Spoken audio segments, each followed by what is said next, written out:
Well, so I thought I would go over the project that I'm going to use to organize my thinking during my two-year internship at the Bowen Center that's going to start this fall. And also give an opportunity to introduce myself a little bit. I think I'm the newest member in this group, so. I've been a software engineer for 20 years at this point, and had plenty of projects that were pretty interesting and challenging. I always had an interest in projects that had some kind of a behavioral real-time component.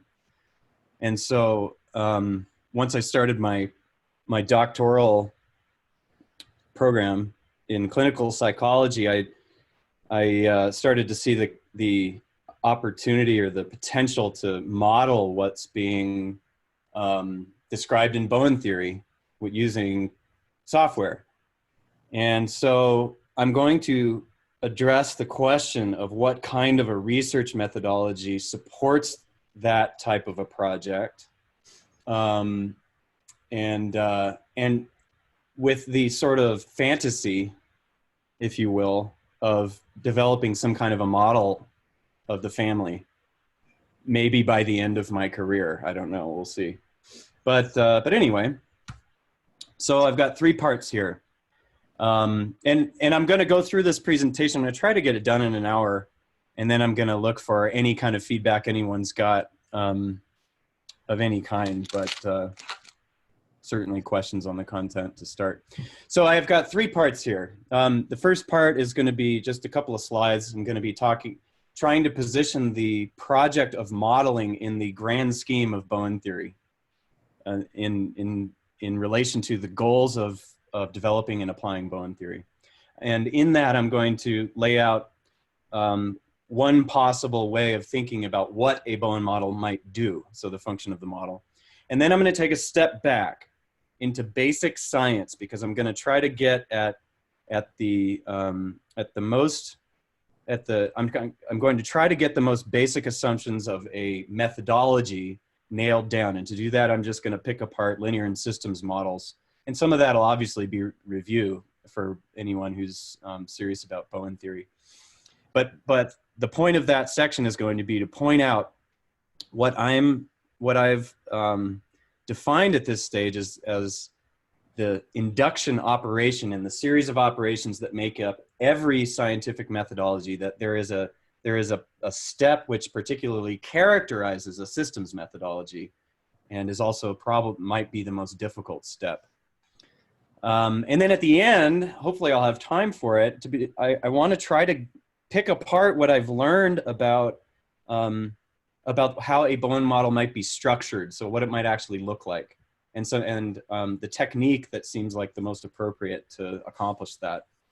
And then I'll get into the most interesting part, which would be some of the ideas that I've got for that structure that are absolutely awful at this stage, but they do, I think, demonstrate at least the type of thinking or the way that such a model would be organized. So it's a starting point. And I've got my dissertation project going on that I'm hoping to get done by August. So I haven't been able to take this project on completely yet or really do it justice, but I'm at least just trying to get the basic guidelines down for when I'm ready to start. So first, I'm just going to run through what seems to be the ultimate goal of Bowen theory, how a model fits into there, and then raise the question that I'm after in this presentation. So if the ultimate goal of Bowen theory is to proceed to an accepted science of human behavior and adaptation, then I'm raising the question, what does it take to continue to move in that direction? And it seems like there's two integral pieces, at least. One of them is to be able to predict, and one of them is to be able to account for the prediction, and hopefully in as generalized a way as possible. And Kerr has these examples he comes back to frequently enough with Kepler and Newton as representatives of those two phases in terms of gravitational theory. But it seems to me that for the prediction phase to actually support the claims made in Bowen theory on the function of the family, for example, then there's going to have to be at some point along the line some kind of a mechanized device that makes the predictions for you.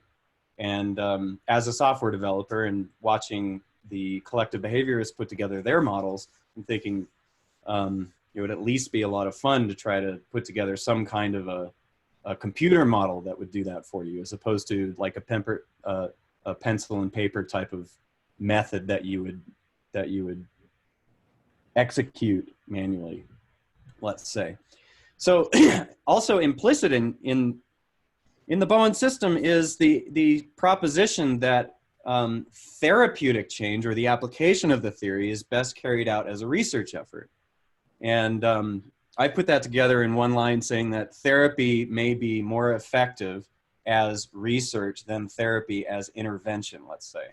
So separating an effort into an engineering effort, like the medical model, which is primarily oriented towards control, and then an effort towards increasing theoretical understanding. And so it seems to me like if you're producing a theory that is meant to predict, which is a central aim of any scientific effort, that there is going to be a set of rules that determine the predictions, and the set of rules is the model, whether it's on paper or whether it's a computer. The project of modeling seems to be integral in the development and application of Bowen theory, regardless of your professional role or license.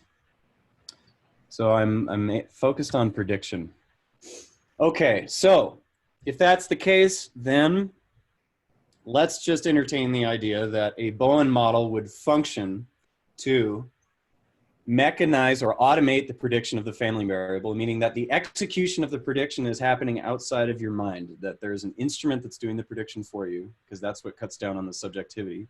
So we're accounting for the family variable in behavior and symptomology. Fair enough. Self-evident enough, I think. And that one way to think about this would be in terms of inputs and outputs. The inputs would be the past adaptive responses over time. So that which is described in Bowen theory, the types of mechanisms that families use to adapt, let's say, plus an anxiety variable. And an anxiety variable may be just in an acute level at one slice in time, or maybe the anxiety level would proceed forward in time in the predictive process, say to predict what will happen one day, 1 week, 1 month, 1 year from now, that kind of thing. So maybe the anxiety dial modulates the behavior of the model over time. At any rate, the outputs would be how is this multi-generational organism going to behave in the future?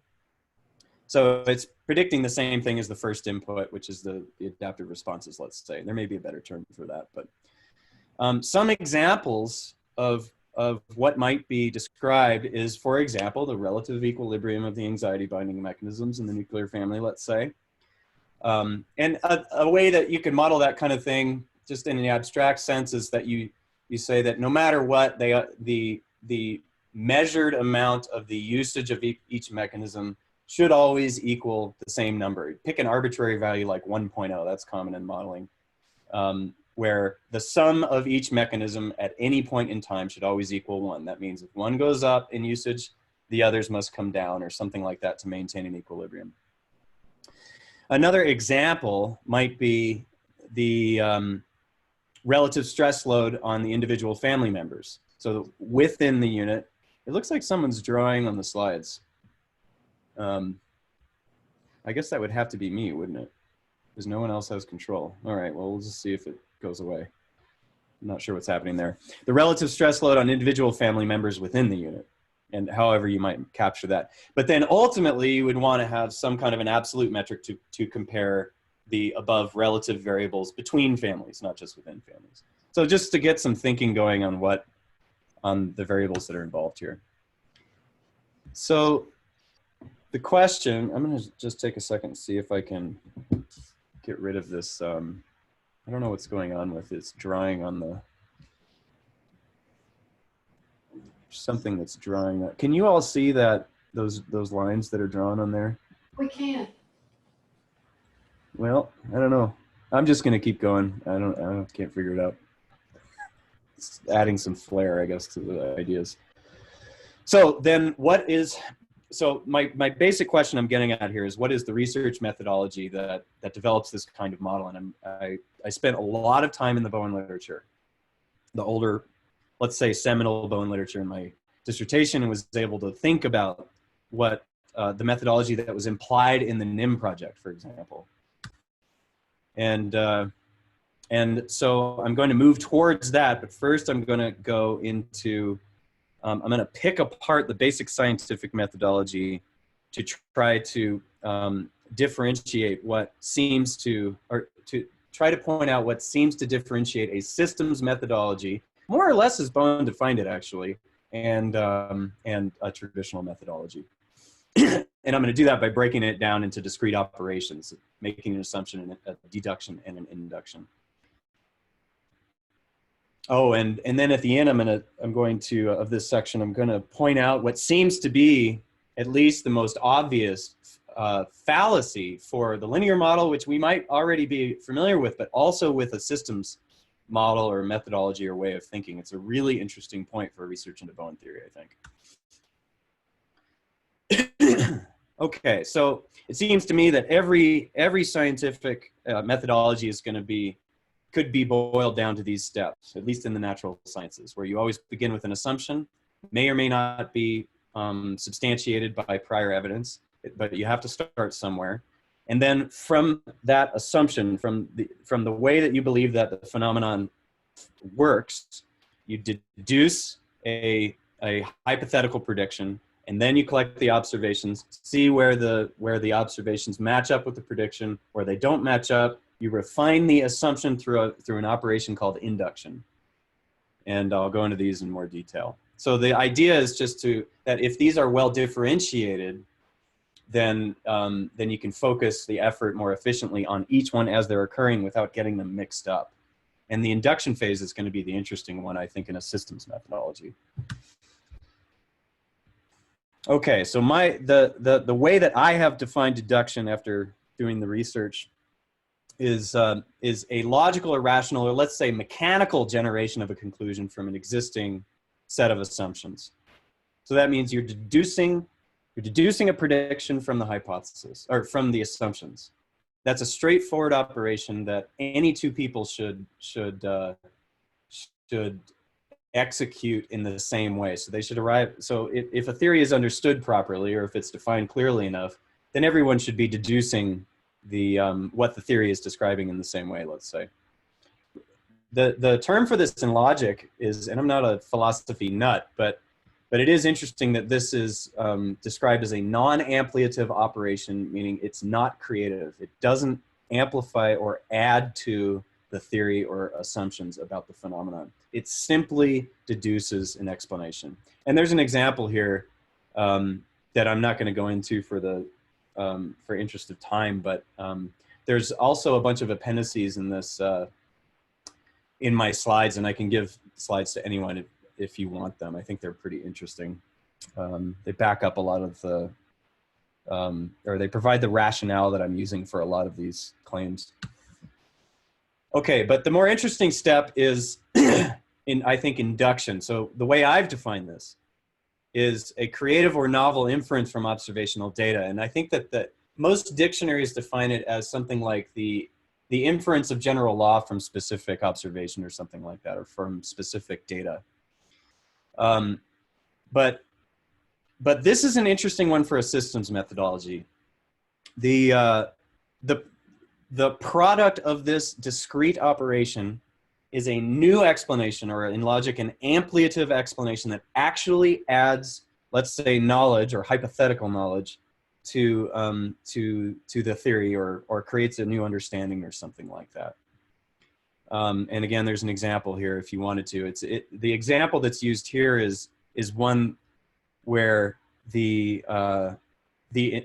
product of the induction we know to be incorrect, actually, just from our understanding of theory, but the induction itself is correct based on the data, and that's the important part in this natural science methodology, is to is to try not to assume more than at least to know what the data supports and doesn't support. So more on this in a bit. This slide is an interesting one for me. It's gone through some evolution where I was trying to distinguish between methodologies that supported existing assumptions more than they challenged existing assumptions, let's say. And instead of having them in two categories, I ended up with this dimension where on the right-hand side of this arrow is a optimal equilibrium between the induction and deductive phases, where you're drawing from old assumptions while challenging them, and they're working in tandem in order to move most efficiently toward a more valid model, let's say. And as it seems to me that as methodologies regress, if regression is defined by a slower progression to validity, they regress in the direction of deduction. That is, that they reinforce what's already known or assumed, and there isn't as much challenge in them. So I think this is fairly self-evident, but there are some interesting examples out there in the psychological literature, you know, to go into individualistic thinking just for a moment. The domain of personality research is an interesting one because there's such a definite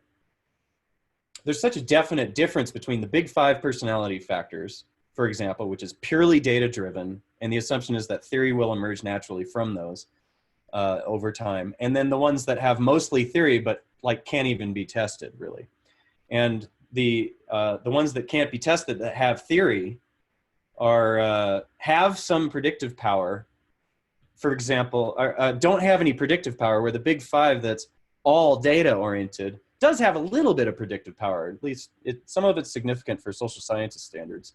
For example, political affiliation and gender or vocational preference, things like that. But that's one domain of research where the distinction between those methodologies is clear, I think, or interesting at least. Okay, so anyone who's interested in Bowen theory knows the difference between cause and effect thinking and systems thinking, or maybe let's not claim that we know the difference, but we're constantly referring to that difference, at least, and trying to think in systems as much as possible. And I think that it's probably well understood that in a linear, what I'm calling a linear methodology or model is one that either reduces the scope, so ignores certain observations and assumes that in favor of a limited scope of observations, or over assumes simplified relationships between the variables in question. And so the assumption of and the associated fallacy of a linear model or cause and effect model, reductionistic model, is that the reduced scope accounts adequately for the complex thing that's being studied. Fair enough. But things get interesting, I think, in systems models, where the systems model, let's just call it a holistic model. It's not an accurate term, I don't think, at this point. But if a systems model attempts to hold the entire complex or complex phenomenon in scope, and it does so by defining the pieces of the complex in terms of its relationships between the components, in terms of the procedural relationships as opposed to simplified cause and effect relationships, then the fallacy is this interesting thing that Lilienfeld and his co-authors called the mantra of holism. And it seems to me that this could be maybe the first or most challenging stumbling block for research based on Bowen theory or any other system theory defined in that way. And to paraphrase the way that Lilienfeld and co-authors line this out, and the quote is in the appendix: "The fallacy of mantra is a way to explain away challenges to the validity of a theory or instrument or model. It's when critiques of validity of the model come and the researcher says, okay, so you noticed that my prediction didn't play out in all the cases, let's say, and And what I'm going to do as the systems researcher is say, yeah, well, you know, that's fine, but there's a few other variables that all these variables that I'm describing are dependent on, and those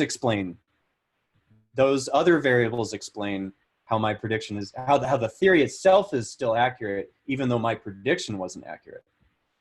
And the example that's given, this is a subtle concept, I think, but the example that's given is a good one, and I think I can do even one better, given my training in that area. Is that the example that's given is that the Rorschach personality assessment says that the results of this instrument cannot be interpreted outside the context of an entire battery of personality instruments. And what's interesting is that in my own training in personality assessment as a clinical psychologist, we were reminded, I will say 3 to 9 times every class, so 15 weeks in a row, that to repeat the declaration that not just for the Rorschach, but for all, whatever it was, 6 or 7 instruments in the battery, that the results of any one test can't be interpreted outside the context of the battery.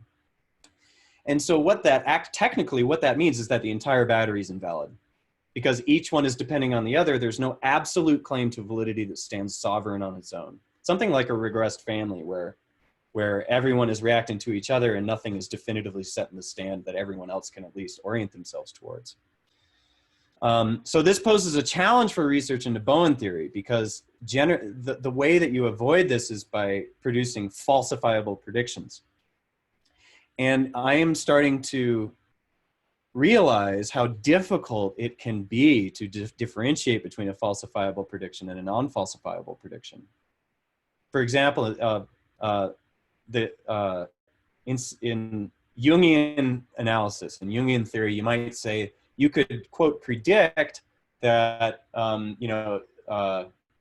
resolution of the shadow and integration with the self and all this kind of stuff will lead to more adaptive functioning or something like that. But those variables are so subjective that there's no way to actually test the thing. So in the context of Bowen theory, if you make a prediction, in the context of Bowen theory, there's all these different concepts and variables that interact with each other. And if you make a prediction based on one variable and it doesn't come true, and then you find yourself explaining it away by saying, oh yeah, it could be one of these other things. It could be, well, there's other ways that families manage anxiety besides the 4 mechanisms, or, well, it could have been, some kind of a, well, anyway, that's the best example I've got. This is so hard that it's hard to come up with a really clear example. But basically, I think if you've got a falsifiable prediction, then you've made a prediction that accounts for all the possibilities involved in the predicted phenomenon. And so that someone else who doesn't understand the theory can come along with the most harebrained claim against your claim, and you've got it accounted for. And that's, of course, good science, I think. But so I'm just going to leave that there and move on, because that's such an interesting topic, but it's hard. It's a hard one to nail down, at least for me at this stage. Okay, so what I've done, so far right now, I've pulled apart a basic methodology into assumption, deduction, refutation, and induction steps. I know that's a lot to lay out there, but I'll be repeating it. And it seems to me from reading and rereading Bowen's writing and Kerr's writing on systems model of disease that there is some kind of an implied methodology in that literature, but it's not precise enough to guide research as written in the development of something as precise as a computer model. So I'm trying to move towards a greater degree of precision here.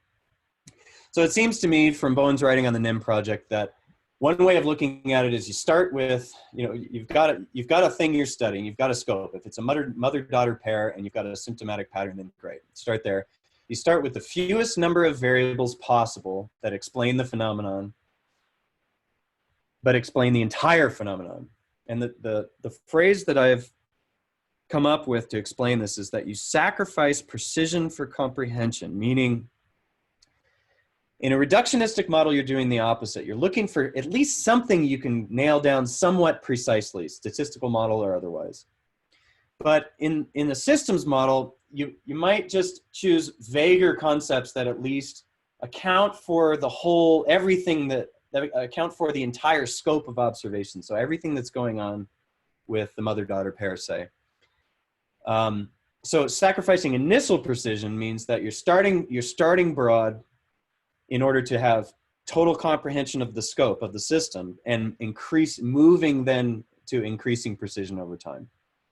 And one way to do that is to start with qualitative variables and qualitative predictions, meaning like that there was a shift in the mother necessitates a shift in the daughter, not how much of a shift necessitates how much of a shift. You leave that for later on. So increasing precision through experiment over time. And one way, for example, in the original projects, it's like, oh, well, the staff are kind of involved. The father might be a little bit involved. And so you can account for a greater number of observations that way. And also maybe getting more precise in what is being predicted. But the key here, and I'm going to repeat this for the next couple slides, the key is it seems to be that in a systems methodology, you always account for all observations. All recorded observations.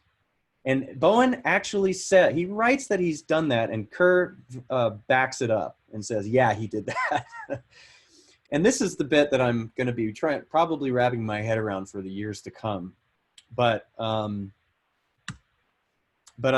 me make this a little clearer by reorganizing what I just said in the terms that I laid out earlier.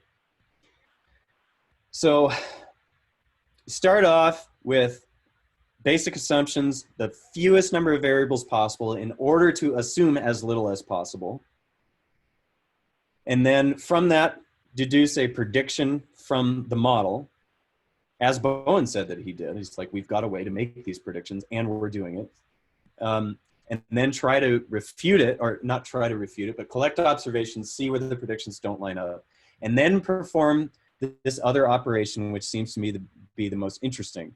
Then you refine the model to account for not just the observations in the current experiment, but every recorded observation. And it seems to me that that's what makes it a systems methodology. I also don't know if that's actually possible.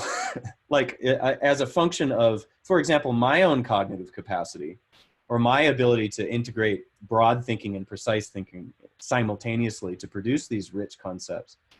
I don't know how hard that would be. So I'm speaking in a hypothetical context, but to the best I can tell, this seems to be a little bit of a more precise way to line out the steps that Bowen was describing. Okay, so more on this later, I think, even still. So, okay, so if that's the basic thinking process, basic methodology, I think there will be a lot more added to that, but that's the most basic guideline for a systems methodology. Then the key question is, what are you tracking? There's static descriptive variables, the who, what, when, where, and then of course there's how do they relate into something that can predict in a complex fashion.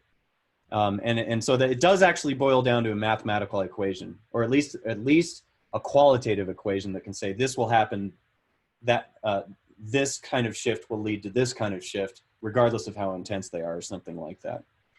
But that's the main question. So just a little bit of a review here, that the three discrete phases I was pulling out was making an assumption, making a deduction, like a hypothesis, making an induction in order to account for all recorded observations, and then repeating the deduction through the induction phase effectively.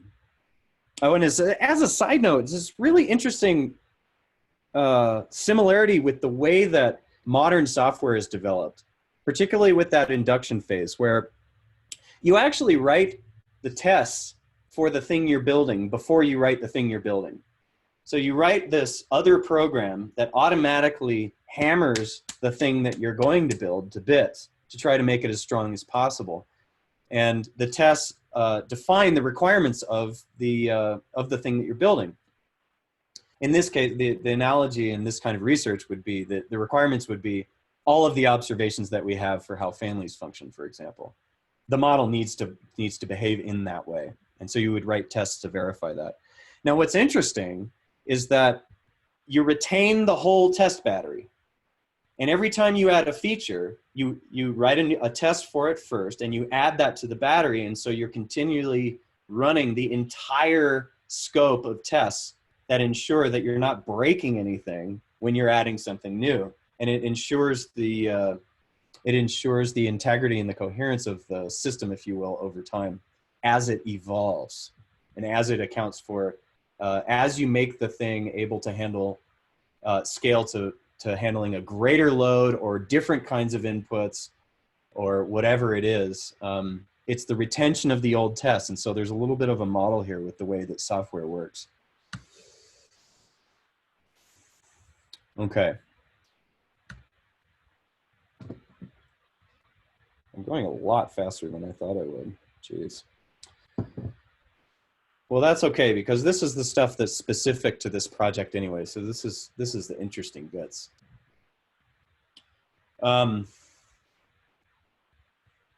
going to go over a technique that I've been learning about for how to build a model of a complex system that seems to be particularly effective for biological systems. Not that it's perfectly effective for biological systems, but of the choices of modeling techniques that exist, it seems to be the most appropriate.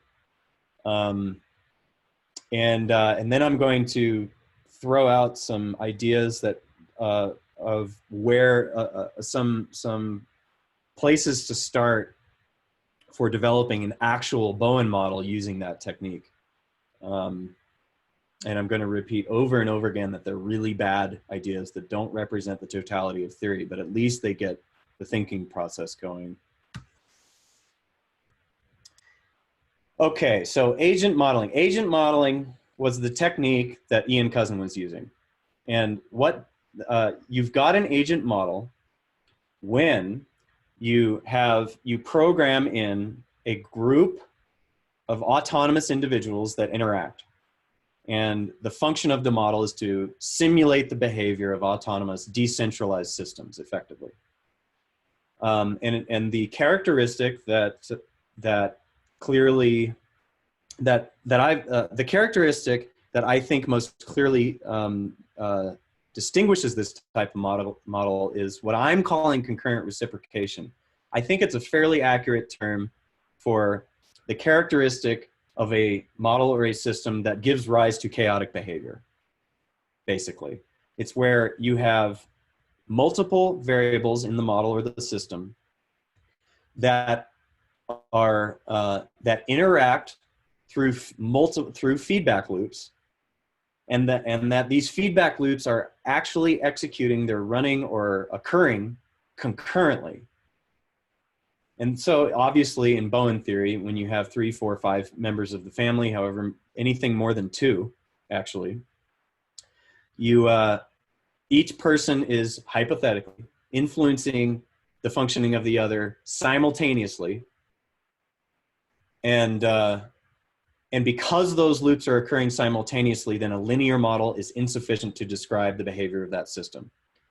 So this is a pretty central characteristic in systems thinking, I think, or at least in, let's just say, modern systems thinking, in the kind that's compatible with complexity models, with complex systems. And in an agent model, it's accomplished by writing a program that defines how each one of the individuals in the system is going to behave. Or maybe a couple or a few algorithms, but the point is that each individual in the simulation basically takes as input the behavior of all the others in the system and then determines its own behavior in response. And it does this continuously.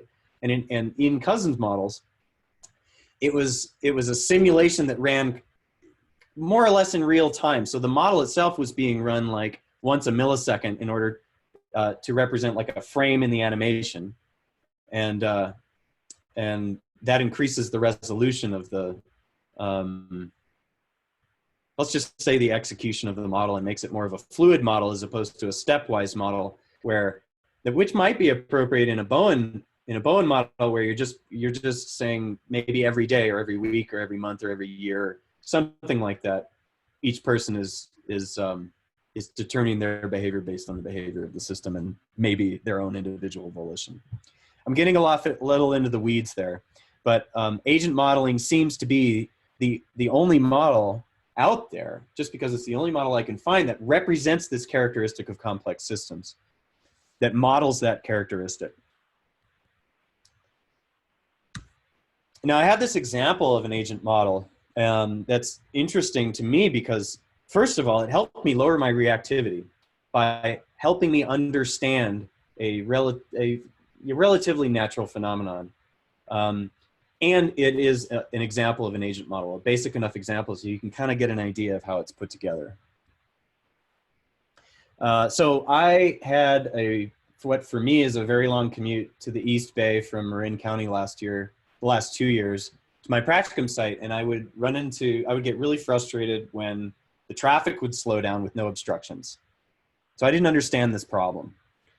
And then when I was learning about agent modeling, I ran across this example, and what this example model, I'll show you a video for it in a second, and hopefully you'll be able to hear the audio. I didn't even think about that.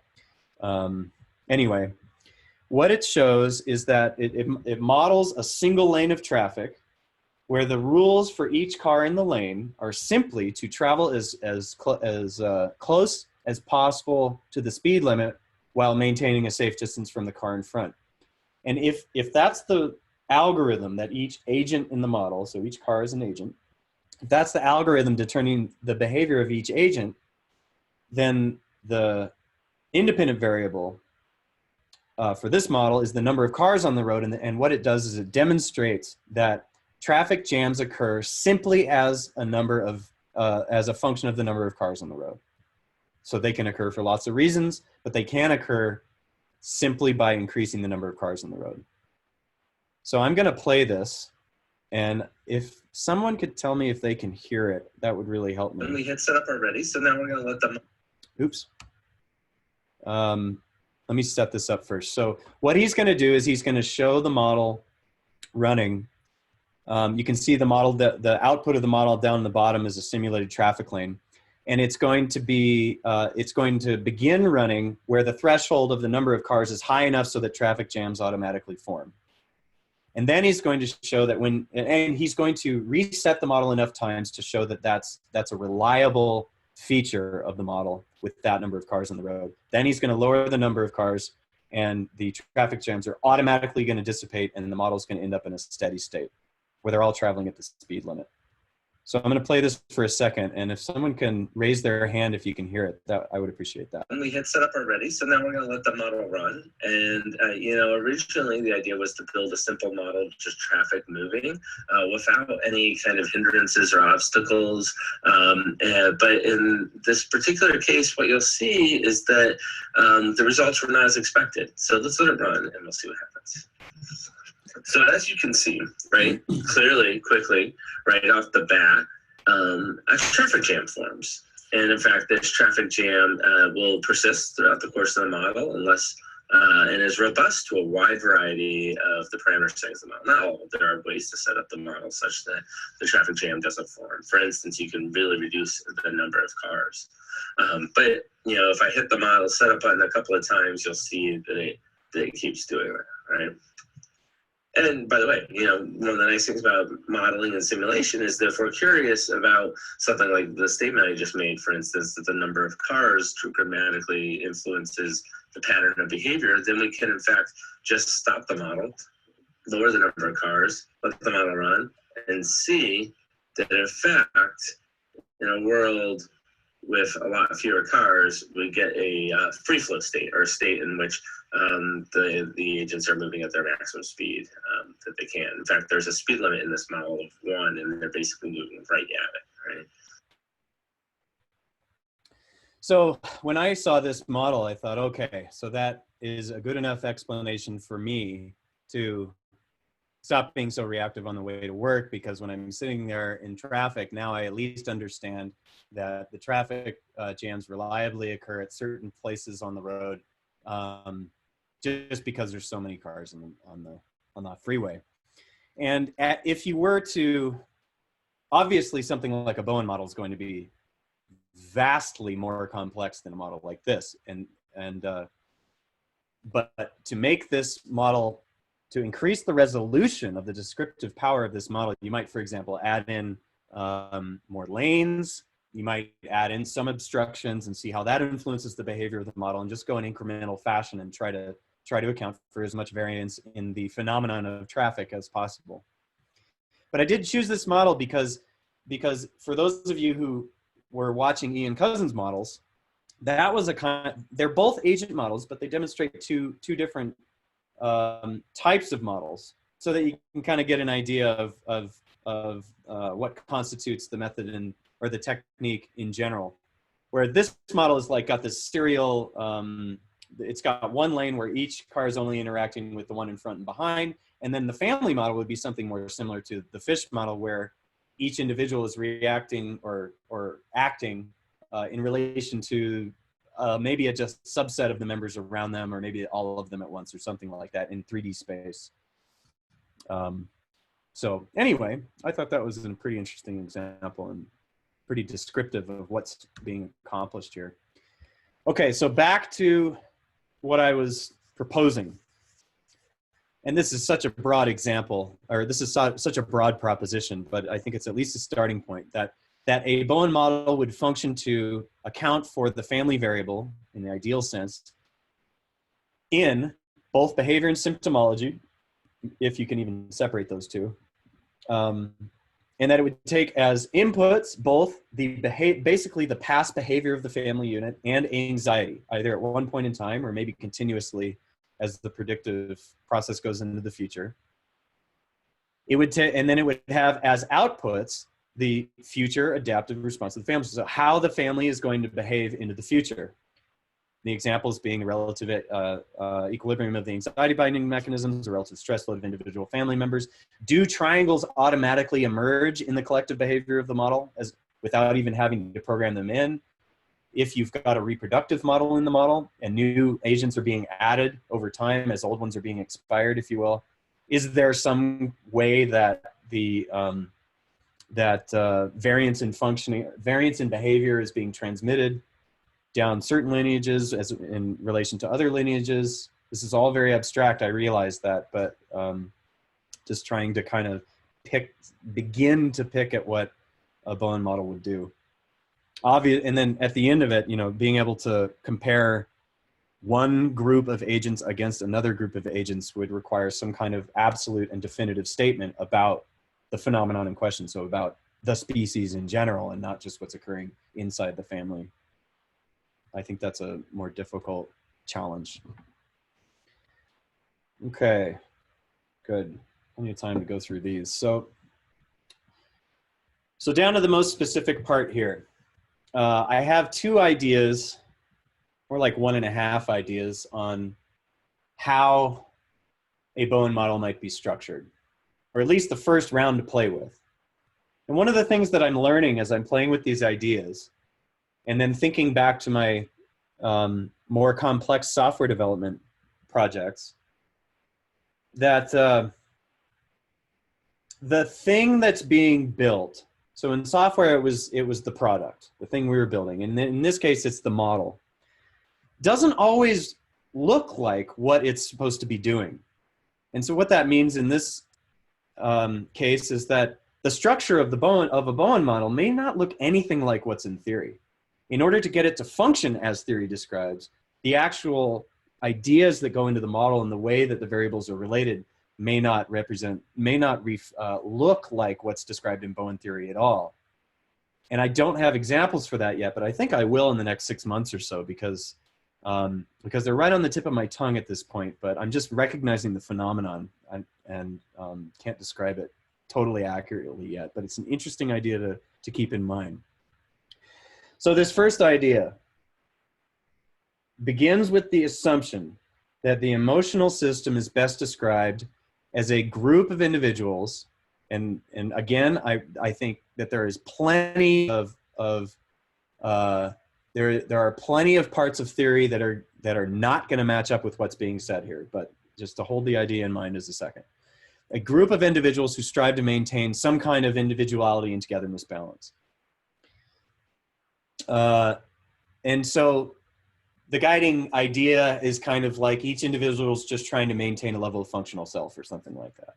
And there may be different ways to implement that. One way that I don't like as much today, maybe more in the future, is that each one is like a Hobbesian nightmare where each one is just competing for functional self, and it's just all out dog eat dog. And the algorithm in that case would look like each individual, each time the model is running, is saying, okay, how much functional self can that person give me? How much self can that person give me? And if they don't get it from one person, they just go all the way down the line and try to get more self, however you would represent self. Another maybe more sophisticated way of accomplishing this, and this really demonstrates how the structure of the model may not look anything like the function of the model, that you set up a scenario where each agent has got a bag of tokens or something like that, and it's constantly decreasing. It's like there's a leak in the bag. It's like every time you run the model, you take out a token automatically by the forces of nature, or God, or whatever you want to call it. And so the task, the fundamental task is for each person to, each agent to at least maintain some kind of a working level, as in the previous algorithm here that I provided. But that there may be more potential in gaining more tokens by cooperating with the group process over the long term. And so there may be, but when you cooperate with the group process, you do so at your own deficit. So you invest in the group by losing tokens in the meantime, and then over the long run, you may have a greater return. And so the choice at any given moment is for each agent to decide whether to participate in the group process or to maybe temporarily participate in producing their own tokens on their own. So there's this tension between the individuality and togetherness going on there. So that would be one way, one kind of an algorithm to demonstrate the tension between those two forces. Probably a horrible idea, but it's just kind of getting started with the concepts, I think.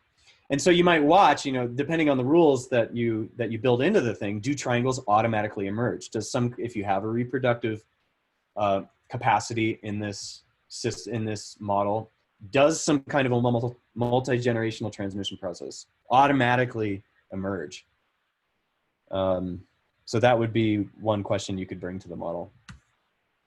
Okay, so a different starting point, also a horrible idea, but at least a way to get started, is to actually program in triangles from the beginning. So the assumption would be that the emotional system is best described as a network of interlocking triangles.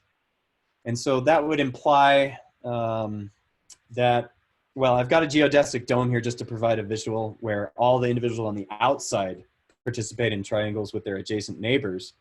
But of course, in a Bowen model, there would be connections inside the dome from each member to each member, allowing for each unique triad to represent a triangle. So this one might be something like each triangle is defined by two positives and a negative position. And when one person moves to a positive position, it necessarily pops a third out to a negative position. And the model would predict how, if there is a change like that in one triangle, how does it affect every other triangle in the model, and to what varying degree?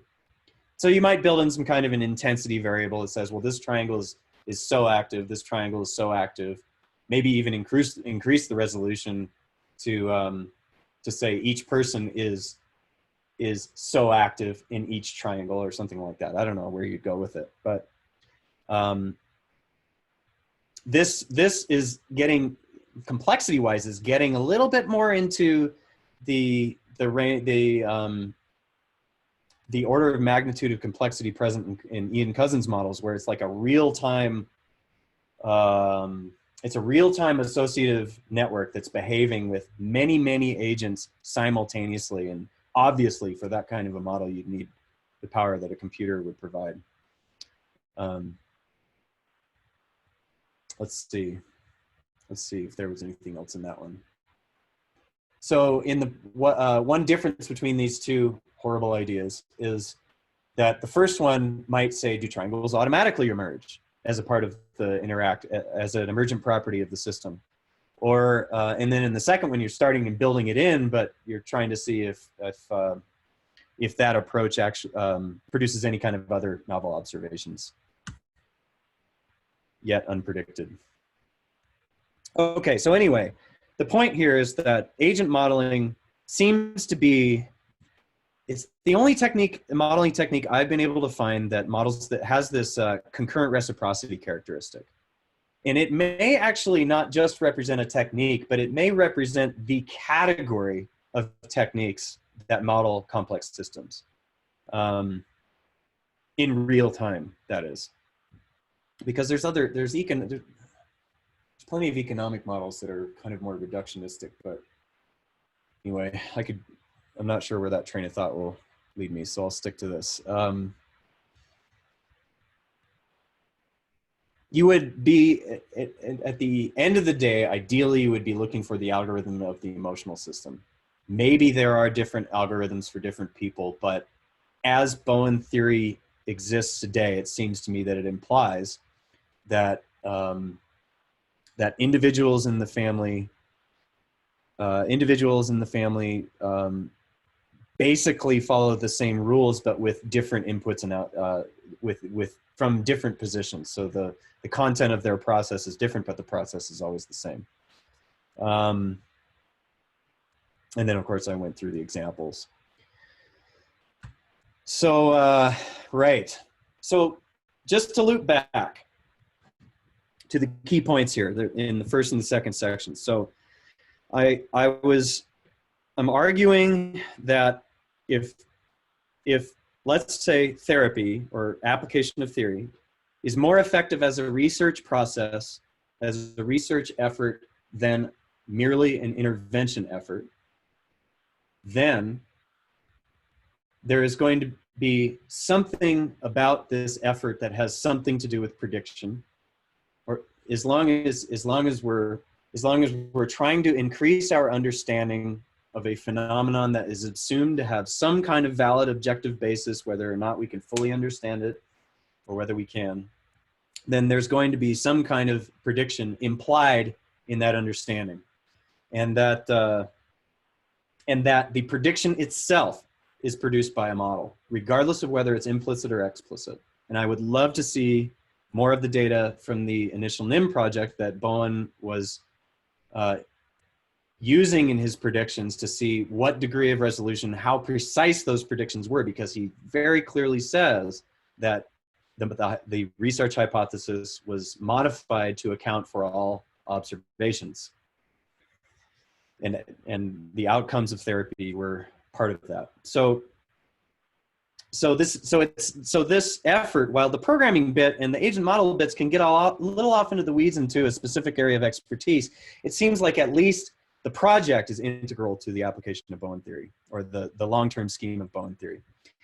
And then in that, while performing that project, there is this fallacy of systems thinking looming that doesn't seem to be discussed much or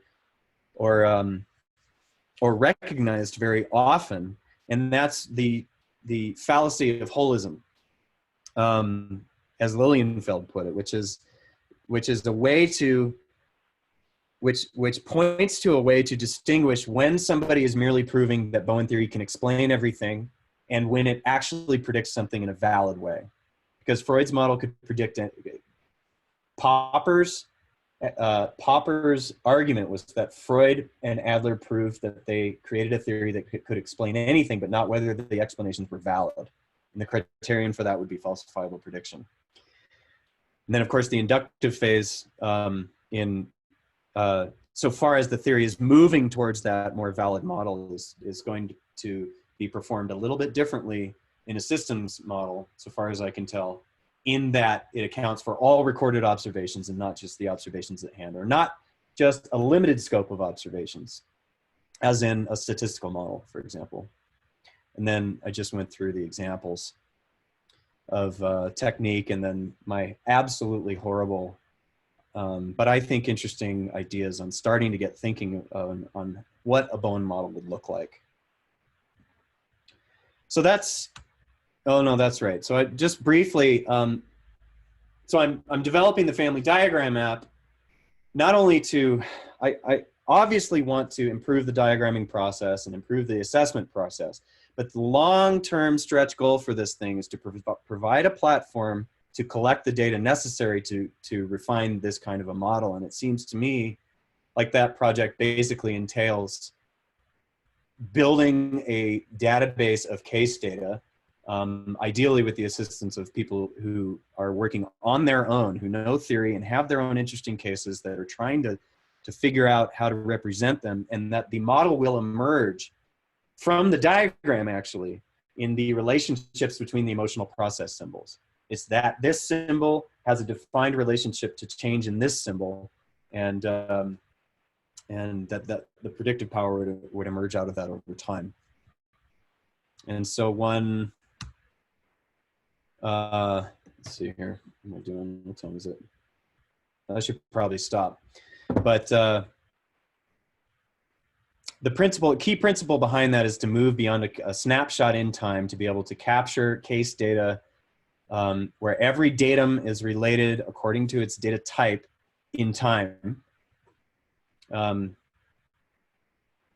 that looks something like this. A lot of you have seen this before, but where you've got the family history on the right, I don't mean to get into this particular case, it's actually not even a real family, but that you've got the chronological history on the right that corresponds to changes in the diagram on the left, and that the symbols described in the diagram and the actual information that's being captured in the timeline have increasingly precise predictive power, so that the symbols have relationships that where a change in one symbol determines a change in a symbol in another.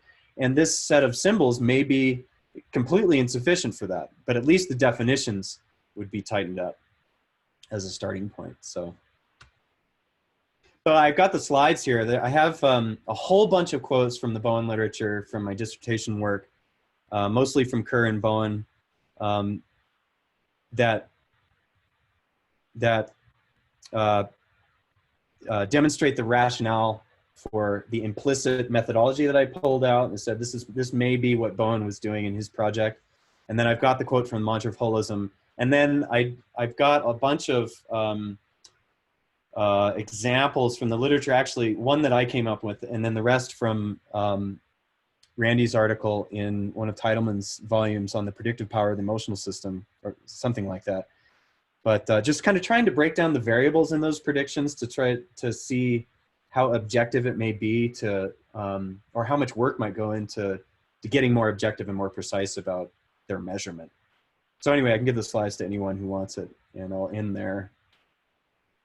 I'm open to any kind of feedback, particularly if there's anything that I misrepresented, or if anybody's got any understandings of these things that I got wrong. I'd love to hear about it, but I'll leave it at that.